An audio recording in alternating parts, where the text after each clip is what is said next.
Hello, beautiful people, and welcome back to another edition of the Monie Podcast. We are in season 2, and my episode today is around friendships. We're going to be talking about friendships, unfiltered, the truth about ghosting, growing, and letting go. We're going to be diving into a topic that almost everyone has experienced, but not enough of us really talk about it. Friendships, the good, the bad, the ghosting, and the lessons in between. My guest today is therapist Jodi Rouah from Counselling Co. She specializes in helping people navigate life's relationships, and she's here to help us unpack why friendships change, how to recognize a true friend, and what really happens when friendships fall apart, especially as we grow into our 40s. This conversation is going to be deep, real, and hopefully healing. Please help me welcome my guest, Jodi Rouah. Hi, Jodi. Hello. Thank you so much for being here. Thank you for having me. Yes, I'm really excited about today's episode and this topic. It's been one that's been sitting with me for quite some time. I may have to do a part 2 because it's so deep. I don't think we'll get to the many layers in our talk today, but I wanted to just start it and just really answer a few questions that a few people have sent to me, a few things that I've personally experienced, and you're just the right person to do that. So tell us a little bit about your company first and what you do. I am a therapist. My formal training is as a social worker. And I found my way into the therapy world. And I found that a lot of what I ended up talking to people about was relationships. Yeah. It could be a relationship with a friend, why we're here today, a significant other, a partner, a family member. But a lot of what people come and talk to us about is relationships. Exactly. So, I think I sort of just found my way to that naturally as noticing that theme, coming up over and over and over again. And I chose to pursue models of therapy that really work within a relational frame. Nice. Yeah. And we're going to dive into some of those relationships and friendships today. Now, let's get into the foundation. How do you define true friendship, would you say? It's a good question. Yeah. I think true friendship can probably mean maybe different things to different people. But it's those people who we just feel really aligned with. Maybe we share similar values, beliefs, right? We maybe kind of operate in the world fairly similarly. And so we can really get aligned and behind each other, how we're living out our lives, what's happening. And I think oftentimes when somebody maybe feels really aligned with us, we're more likely to, maybe take their advice. Yeah. Right. I think there has to be some level of alignment. To make that a true connection, true friendship. Yeah, absolutely. Love that. Why do you think friendships are so central to women's lives in particular? Like girlfriends really hold value to friendships. Yeah. Well, we're wired for connection. Right? Human beings are absolutely wired for connection. And yes, that starts in childhood. Yeah. With our primary caregivers, but it evolves throughout the lifespan. And friendships become a really big part of that. And so, life can be a little bit lonely and hard. And so having people to lean on, to rely on, to call on, to turn to we need that. Is really essential. Definitely. Yeah, to surviving life. It's true. We're wired. We definitely need that human connection. And that's why friendships, I feel, for me, are so important. Yeah. As we evolve and we get older, especially in our 40s, how would you say friendships are evolving as we go into higher age? My mom always said to me, and I never thought I would take her advice. Here we are.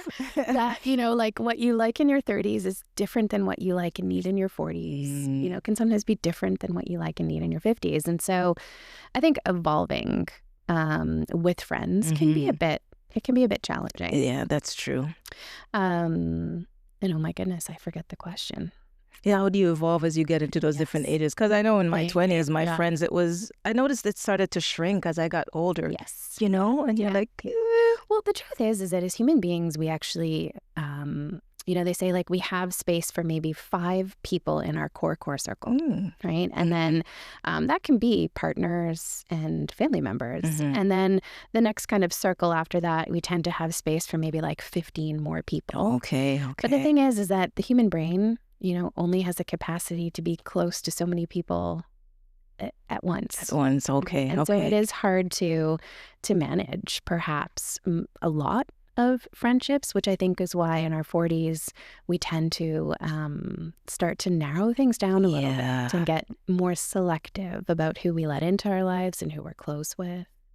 It's true. I've noticed that. My circle was so big in high school. I had like a lot of friends. And my mom always said, it's not good to have so many friends. And I was like, what do you mean? Especially at that age, right? It's the more the merrier. And as I went along, it just slowly just dropped and dropped and dropped. And I was like, okay, I think now I have like maybe just a handful, maybe just 5 close niche friends, And I think it makes a lot of sense. Yeah, you kind of feel like this is as big as my circle will go. Why is it harder, though, to maintain those deep friendships as we age? Because I always wondered why it happened. Yeah, the difficulty in maintaining friendships as we age. Yeah, well, again, I think our needs change and evolve. And so sometimes it is harder for our friendships to change and evolve with us. There's a really great poem. It's called Reasons, Seasons, and a Lifetime. And sometimes people come into our life for particular reasons. Right? Could be a particular season. And sometimes there are those really core people who are in our lives for a lifetime. But, I think about who I became really close with in my life while I was going through my master's program. Okay. Right? And I adored them. Yes. But we're not necessarily the closest today. Yeah. Right? And that was kind of a season. In that moment, yeah. Yeah, absolutely. It's true. You mentioned like friendships evolving and just realizing who you need as you get older. Gonna have my listeners listen to this clip. I feel like we talk about this enough. Like a lot of friendships do not make it through your 40s. And I think that there are so many factors that go into that.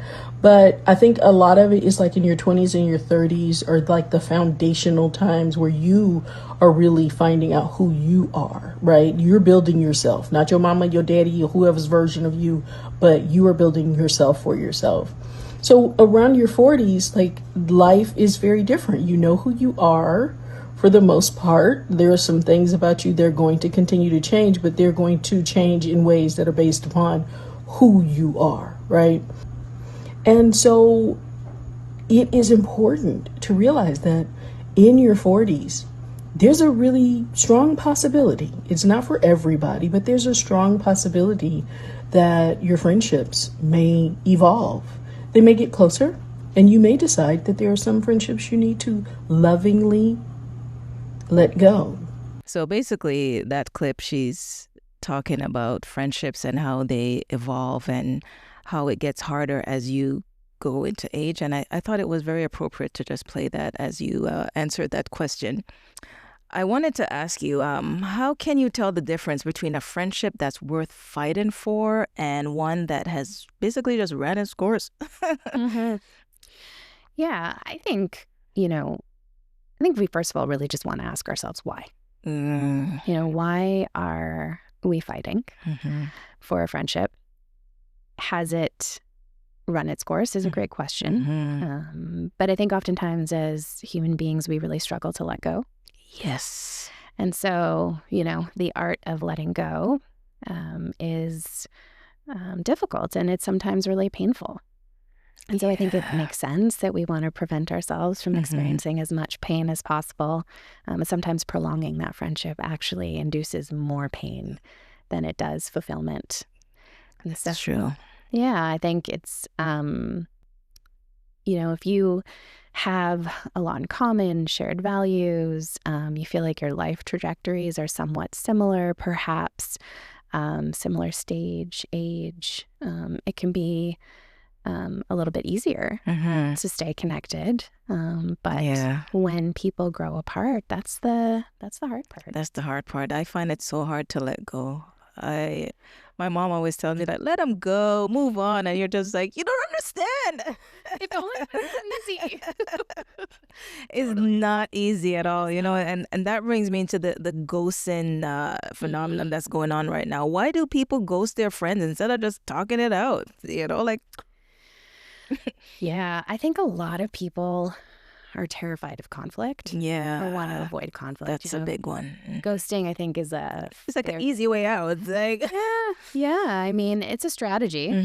No judgment, I guess, but it oftentimes leaves people like, why? We open up a portion of our lives, our souls, our hearts, to people, and then for them to leave us without any explanation or answer is incredibly difficult. It is. But I think most people, they just don't have the communication skills or the capacity to deal with potential conflict. And so slowly slipping away or just, ghosting, as we say, tends to be maybe a little bit easier. A little bit easier. It's happening a lot these days. It happens in even with dating. Yeah. If you're dating someone and you think it's going well, then all of a sudden they don't call you anymore. They stop texting you and they just disappeared. And you just feel like, but I thought we were good. What happened? Yeah. We don't really have scripts in our kind of culture around friendship ending. That's true. A relationship ending, maybe a little like romantic relationship, breakup, and even dating, right? We don't always assume that the person we're dating, we're going to be in contact with for the rest of our lives. With friendships, we tend to see it a little bit differently. That's true. So would you say ghosting, is it always about the person being ghosted, or can it actually say more about the person doing the ghosting? I think we want to be curious about both. In my couples work, I always say it sort of takes two to tango now. Yeah. Of course, that really depends. For sure.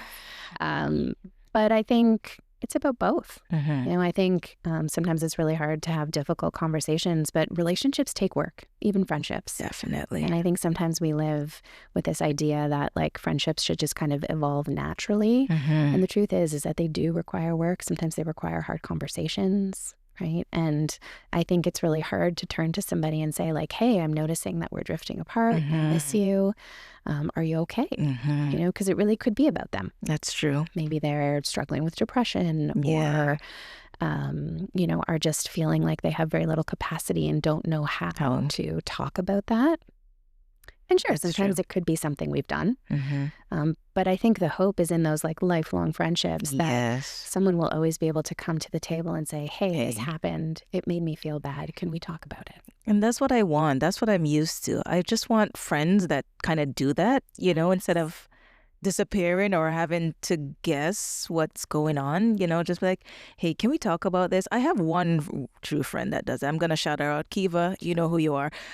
And she'll just tell me straight up, I didn't like how you did that, or I didn't like what you said. And I'm like, really? She just checks me. And I want that instead of holding those feelings or emotions in, and over time, it developing into an argument or creating distance. Resentment. Yeah, that erodes connection.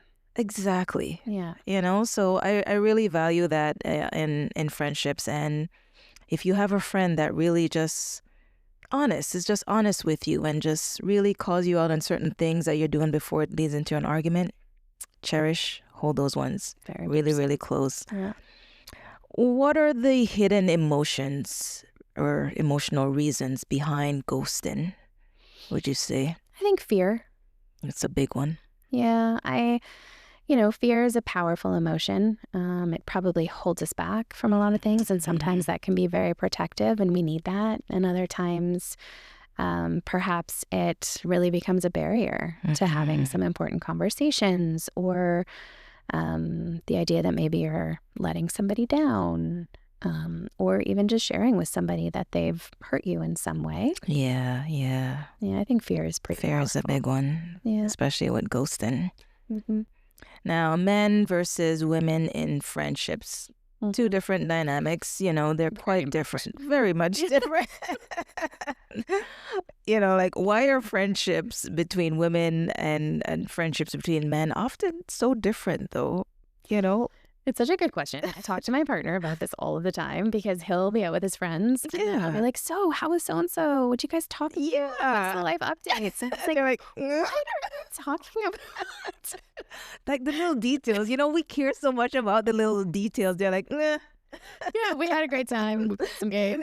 That's it. And that's sort of it. And so, my husband will always say to me, he's like, girl, friendships are so different. You have to break up with each other. There's, whereas, perhaps friendships between guys and men, they fade, they come back together. But yeah. No hard feelings. No hard feelings. It's true. I've always seen that. It's like nothing happened. They just come back together. Like, okay, girls, it's just like, I wish I could have like a little bit more of that, perhaps. I could probably use a little bit more of that. See, so it's a huge difference. Yes. What unique struggles or strength do women's friendships have compared to men's in that aspect? Well, I think, women, again, we're obviously stereotyping. We're kind of going with the kind of, the majority, but women typically tend to be a little bit more tuned emotionally. And so that we are. Tend to want to maybe talk things out a little bit more or tend to be a little bit more vocal about what's not working or, struggles they may be having. And so I think women also probably take things a little bit more personal. Yeah, and that's true. I think that's where a lot of miscommunication happens, because really it's the meaning that we make of something and what influences that meaning that we make, like maybe perhaps why a friend is ghosting us or why somebody might be pulling away, really has a huge impact on how we're going to show up. We're going to show up. Yeah. Definitely. Again, I hope you guys are enjoying our segment today. We are talking about friendships. I want to get into a little segment now called the Breakup Breakdown. All right. And just maybe I'll do three top little scenarios of my personal friendship journey and have you kind of tell me what you think went wrong or just a little insight for me, because I'm still struggling to this day as to what went wrong. I just don't know what it is. So I'll basically let you know like what happened and let me know what you think. I could do this justice. The breakup breakdown. All right. So I had a friend. I met her through work. Maybe I knew her for maybe 2-3 years, I want to say. We became real good friends, hung out outside of work. She met my family. We went out together. We always laughed in the office, cracked jokes, and people would always be like, what's going on there? But we really clicked. We connected really well. And then one evening, we were on a phone call together, and someone sent me a voice note. I don't know. It's the thing with the phones. You said you're Android. I'm Apple. I don't know what happened, but I played the voice note while speaking to her because I thought you could do that. And while I played the voice note, it was a funny video, but it started off by saying, "This call is being recorded. This call is not being recorded." And then it got into what the video was about. But when I pressed play, she heard it. And all she heard was, "This call is being recorded." And she's like, "What's that, girl?" I'm like, "You can hear what I'm listening to?" And she's like, "Yeah, what is that?" I'm like, it's a voice note that somebody sent me. I didn't know you could hear that. I'm so sorry." So I stopped playing it. Right. She got paranoid. She thought I was recording her. Right away, she ended the call. She's like, I don't do that. I'm done. She hung up the phone and I was like, oh my gosh, I didn't know you could play a voice note and somebody would hear. So I started to like, okay, because she's a little bit paranoid. So I messaged her. I said, hey, sorry about that. Here's the full voice note if you want to hear for yourself. I sent it to her. She goes, you should delete it. I think it's a virus. I think somebody may have gone to your phone. So I said, okay, I'm going to delete it. But I just want you to know it was an honest mistake. I would never record our conversations. Anyways, the next day I thought we were good. I messaged her, nothing. A few days later, I'm like, hey, how's it going? Nothing. She had an event coming up. I'm like, should I still come to your event? Because you're not talking to me. She's like, come to the event. I'm not petty. I'll see you at the event. Went to the event. She didn't talk to me. She didn't want to have nothing to do with me. She sat me at the back. Oh, wow. And I was like, why did I come? I honestly left and I cried because I was like, we went from this to like this in a matter of minutes, you know, like, and I was like, how does that happen like that? And I just wanted to know, based on that, we don't talk now. She just left me to be alone. I reached out one last time by calling her from a different number. We do what we got to do. You know what I mean? I was like, she's not taking my call. To try and prepare. I called her and she answered and she said hello. And I got so fearful. I was like, hi. And when she knew it was me, she goes, hi, Simone. I'm like, hi. I just wanted to call and talk, you know?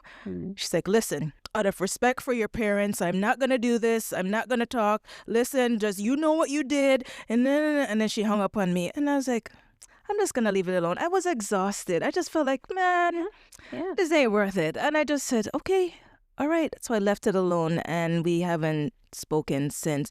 In that moment, my thing is, how do you just drop somebody like that? Why did she not find it easy to say what the issue was and try and mend it? Because I just felt like we had nothing. You just dropped me like that.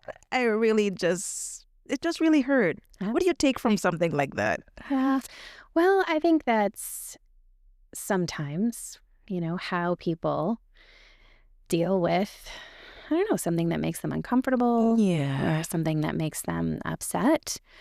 You know, I imagine, and I think I'm hearing from you, and you help me, that, you know, you really wish she could have just talked to you about it. Oh, I wished. And you could have had a conversation about it. And she could have shared, perhaps, right, that she was feeling a bit uneasy. Maybe had this worry that you were recording her. You could have shared what you already did, which I think is really wonderful, which is absolutely not. Yeah. You know, I can totally see why that might be what you would think is happening. Here's what I was listening to. You know, provide the context and the information. But sometimes we don't get that chance. No, I didn't get it at all. Yeah. I was like, ah. Yeah. And it sort of leaves like just this really like unfinished. Exactly. You know, feeling that can, you know, leave us feeling a little bit anxious. And it eats at you a little bit. You know, you just think like, you know, it just it plays over in your mind and you just think, what could I have done different? What can I do? You know, and I think what helped me is my mom. I just went to her with the story and she was just like, it just meant that you guys weren't supposed to really be friends, because if somebody could just chop you off like that, it wasn't real to begin with. I think your mom's pretty Oh, gosh. Shout out to mom. You know? Yeah. She was like, no friend. Would your friend Kiva in Montreal do that to you? Absolutely not. So what does that tell you? I'm like, but it just eats at you. What do you call that feeling when it's just bubbling inside and you're just like, it's just egging me. I want to fix it. Yeah. Well, I think that's the other thing too. I think as women, oftentimes we're sort of driven to fix things. Yeah. To be a little bit more solution oriented. We can talk our way through this. We can, you know, we can fix this together. Exactly. Right. That's how I felt. I held on to that hope. It's that little beacon of hope. Yeah. But you know what? That tells me too, though, that you've had experiences in your life, right, that have shown you that is possible. Which exactly. Is right? Like every relationship is going to have rupture, right? And there's always opportunity for repair. But a lot of people don't have really great working models of what repair looks like. Yeah. And so without that kind of working model, we don't really know what to do, you know? And so you were honest, you were open, you know, you apologized. I apologized. You continued to reach out and try to make contact and connection. I think you I exhausted all my options. Absolutely. And, you know, of course it's going to be painful. Yeah. When all of our attempts at repair don't bring us the connection that we're hoping for, or the reconnection that we're hoping for. Definitely. It took me a while to see it, but I have a therapist and I talked to her about it and she helped me get through that because it was really rough. I kept thinking I was an issue and she kind of said similar things that you were saying and I had to realize, okay, you're going to have to let that one go, girl. Yes. Time. You know? Grieving is a process. Yeah. She was like, it is grieving and you have to lay that down. You did nothing wrong. Yeah.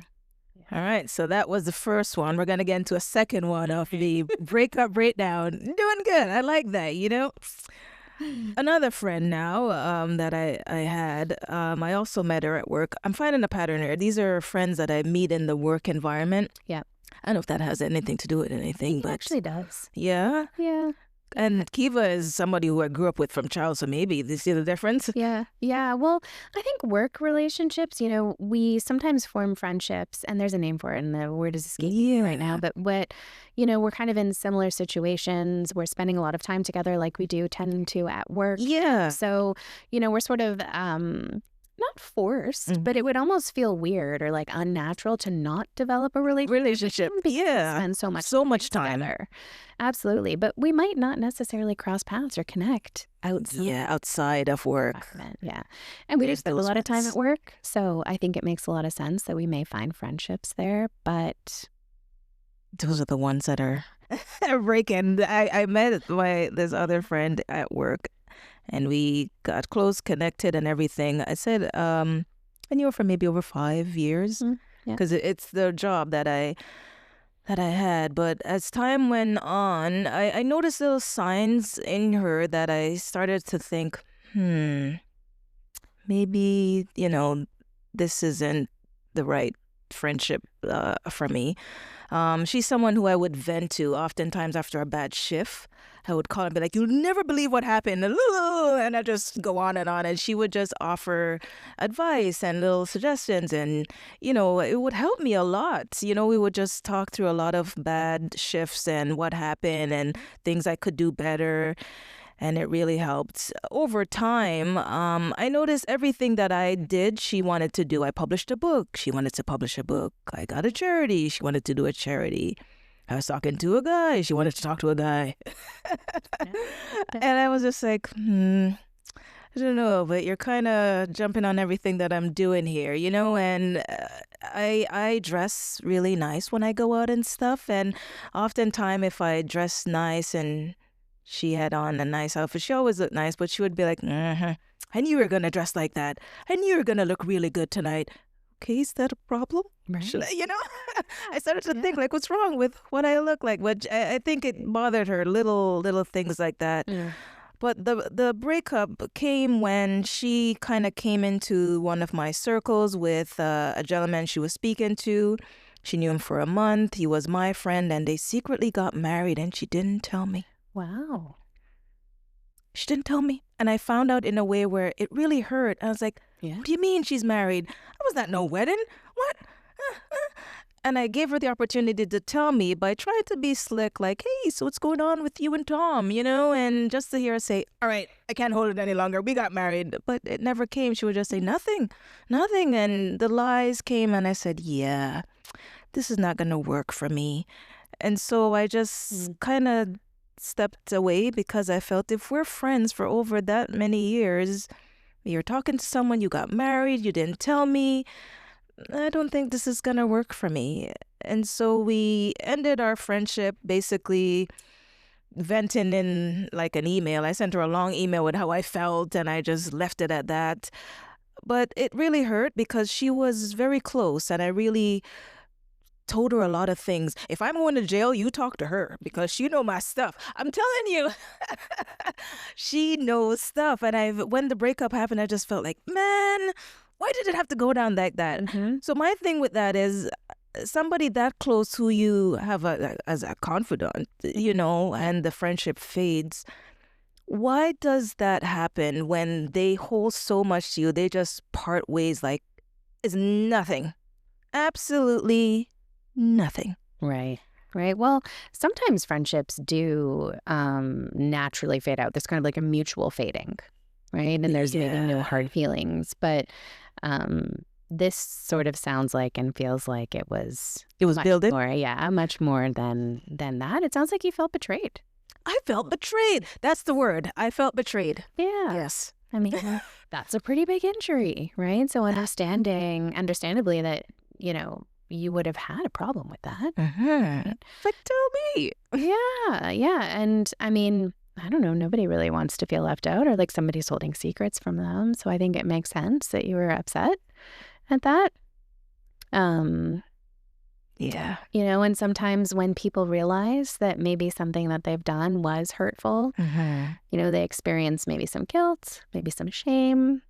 Yeah. And I think that sometimes holds us back from maybe taking ownership or approaching the person that we've hurt and saying like, hey, like, I recognize this really hurt you. It probably wasn't a great decision. I'm really sorry. Even that would have been good. Why don't people talk like that nowadays? You know what I mean? Just talk proper. Right. Like sometimes be so simple. Yeah. Even if she had done that, it would have been good, but it was very denial, and I knew the truth. And that can be a bit crazy making too. Like, yeah, I'm like, did I hear wrong? Did they make it up? But no. Yeah, everything. We were close enough that you would have been able to come and talk to me about something like this. I would have loved to celebrate with you. Yes. Yeah. Or even that, and so it just kind of perished and died. Right. It died. Yeah. I'm just going to do those two because I'm getting a little emotional. Okay. And I just want to do those two. But I basically noticed the trend with, it's not easy. They just kind of part ways. And I always ask myself, would I do that if it was me? Yeah. Would I be able to cut clean like that? And so far, I haven't been able to. I'm always saying, yeah, we got to talk. I want to talk to you about something. I'm always the one doing that. And I, in turn, want a friend to approach me the same way. Absolutely. So I think those friendships taught me a lot, and it kind of builds you.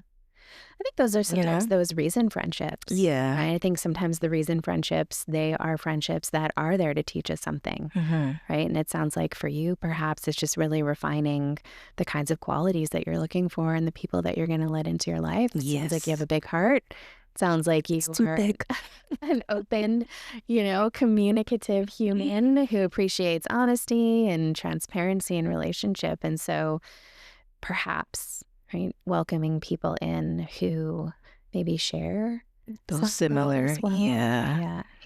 It's harder now. It's almost like when you are selecting friends, you have to do like a mini interview. Like here's an application, really like a fashion date, right? We date people to decide if they're gonna. We gotta do that, check off the box. Like call you in and let you know if you made the cut. But that's how it is in nowadays. I remember every time I go to my mom and tell her about some of these things, she's like, "When I was growing up, it wasn't even like that. Us friends, we never used to hold, as she called it, malice against each other. If something went wrong, by the end of the day, we're together, we're laughing. Nowadays, it is different. It's very, very different. Yeah. Oprah has a video that's been trending online about friendships. A little bit about what I shared about you cannot have a friend that has a hint of jealousy. Let's take a listen to that clip. You can't really be friends with anybody who has a hint of jealousy about anything that you're doing. Certainly about your success or your, being celebrated. You cannot. Or anything that you have. Or anything that you have. You cannot. I say those little whispers where somebody is like, well, okay. Well, look at you. You cannot. You cannot. You have to distance yourself or you have to cut that thing off. All right. And when I saw that clip of Oprah just talking about you cannot have a friend just with a hint of jealousy, you have to cut that thing off and separate. I kind of saw that in one of my friends, and I said, I noticed it, but I never really cut it off until it just blew up. And then finally, you know. Mm-hmm. We want to talk about healing and moving forward, because ultimately the goal is for us to heal. It's really hard to, move on from those friendships that you thought would last for some time. How can someone rebuild trust after losing a friendship? That's a great question. Trust is oftentimes something we develop actually in childhood, right? From being in some really quality or securely attached relationships. And we kind of carry those beliefs, those traits, those values into adulthood. And so, it makes sense. Yeah. When your heart is broken or you're feeling, betrayed, right? That there is going to be a part of you, absolutely, that says, you know what? I don't know that I want to trust again. I don't know that I want to do this again. Yep. And so I think in part that's protective, and it oftentimes shows up as an opportunity for us to clarify,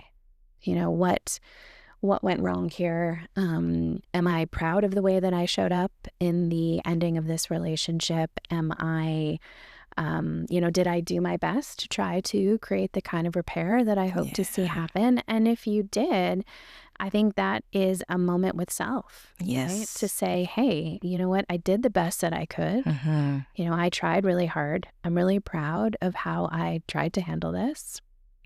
And, there's sort of this moment where that helps us rebuild trust within ourselves so that we know the next time we go out, meet somebody, make a friend, that we are going to carry with us, those values and those beliefs, those ways of showing up that are important to us, and really letting the people that we're inviting into our life know that that's important.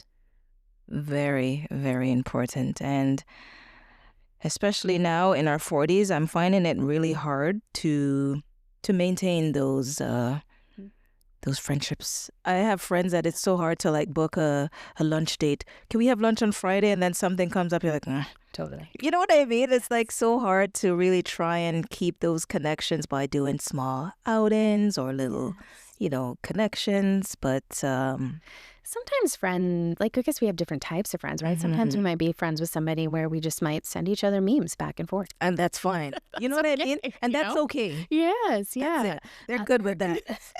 yeah.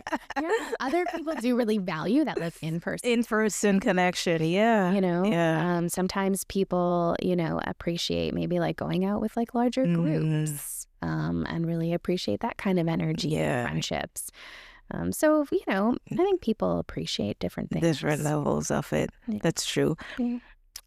Why is it that some women have more male friends than female friends and are more comfortable with their male friends? I gotta say I'm in that box. I don't know. Okay. I'm very comfortable with male friends and I have more male friends than I have female friends. I wonder if it's because of that, maybe no nonsense. See is what you get. Yep. Like smoke and mirrors, or they might not fluctuate, week to week, month to month. I don't know, but I think sometimes it's a little bit simpler. In male-female friendships, and there's something nice, as life gets more complicated.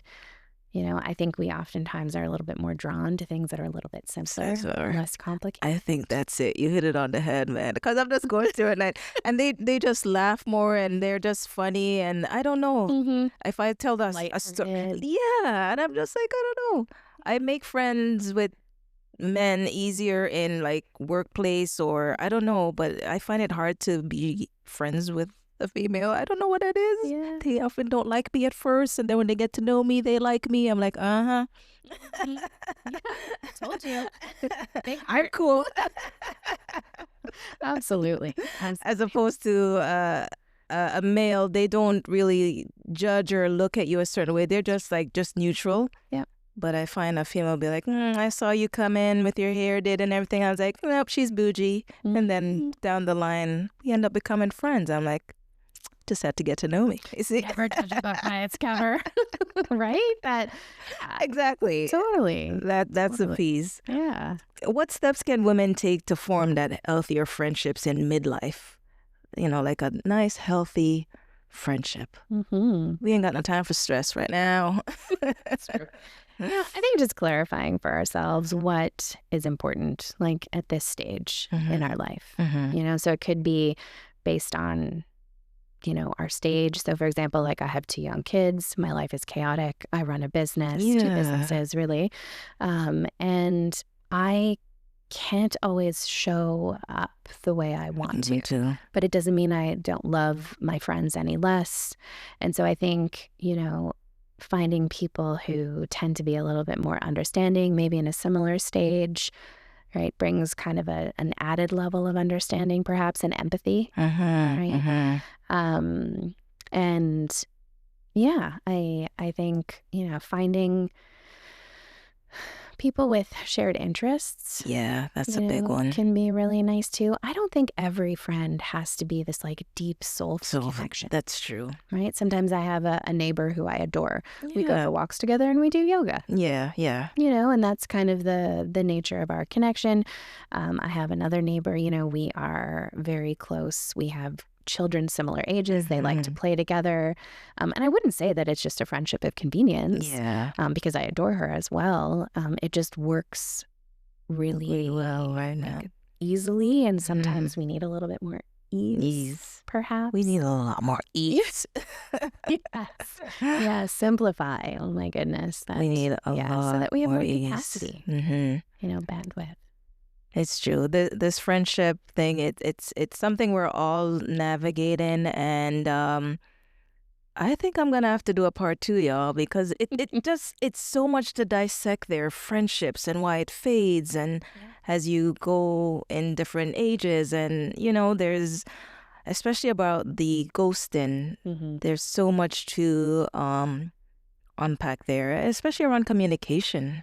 Absolutely. Why it's so important to just have that friend that you can just communicate with, in your personal life. Do you have a best friend? I do. One best friend, or you have like friends? Yeah, it's a good question. I would say I was thinking about that today, actually, because it's one of my best friend's birthdays today. Oh, nice. And so I was like, perfect day to friendship. Talk about your friend.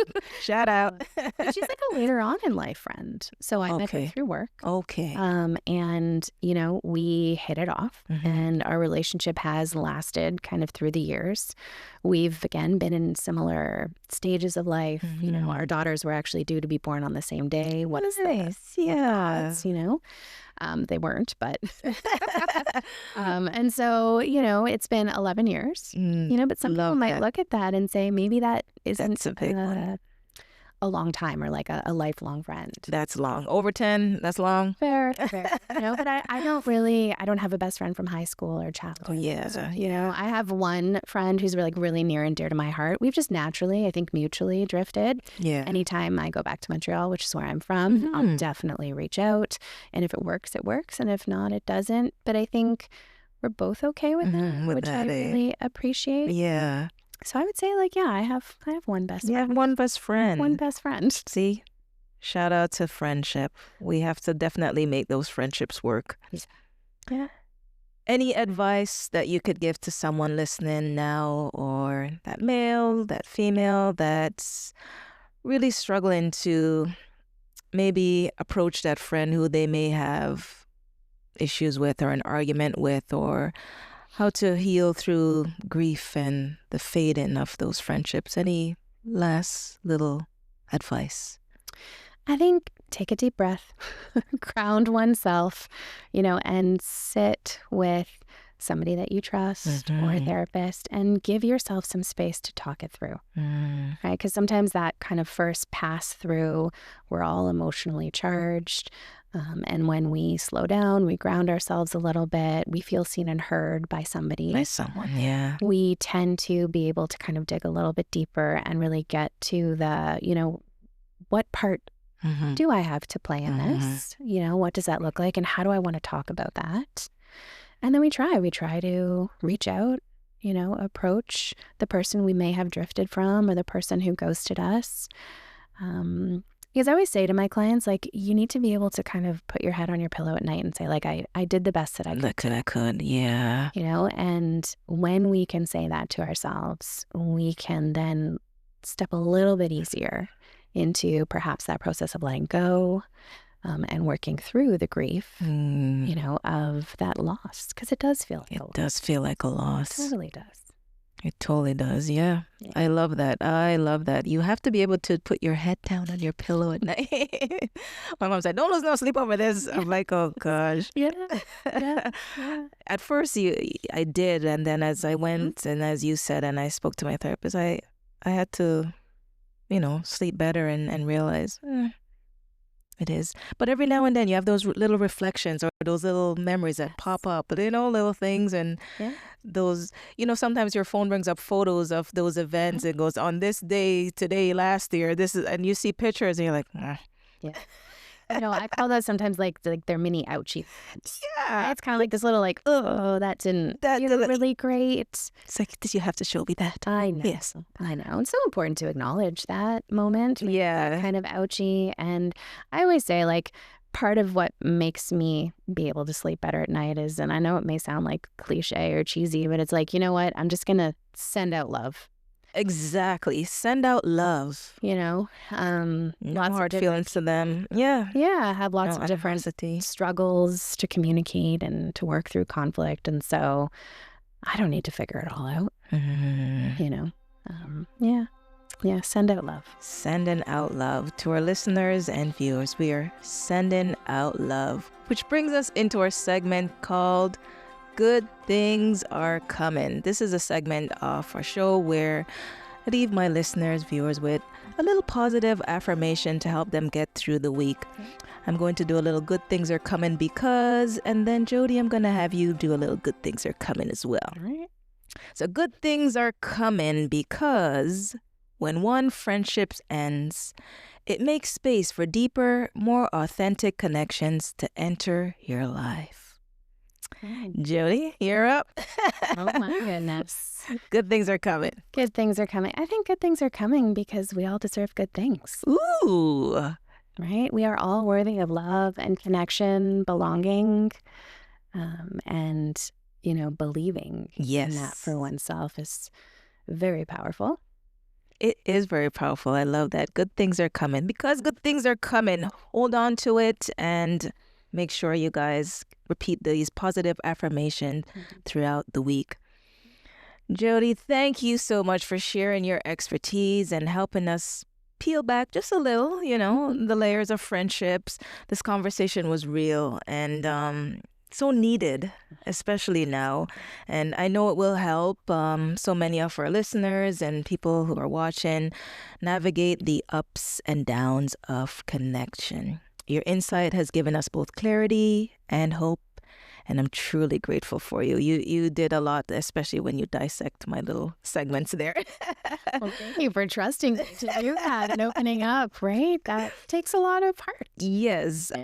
Would you like to share with them how they can find you or any information on your work? Absolutely. So I don't work solo. I have a wonderful team who I work with, and we are available virtually through online therapy, and we also are available in person in Oakville and Tillsonburg, Ontario. And our website has all of our therapists there, which we can hopefully share. Yes. Yeah. And we'd love to connect, right? Part of our slogan is like, it takes a village. And again, it may sound cliche, but it's so true. Community connection is important, even in healing. Definitely. We will have that information in our little box for you guys. Thank you again for being here. Really appreciate it. Don't forget to subscribe, share this episode with a friend, and have that much needed conversation. Bye for now. Bye-bye.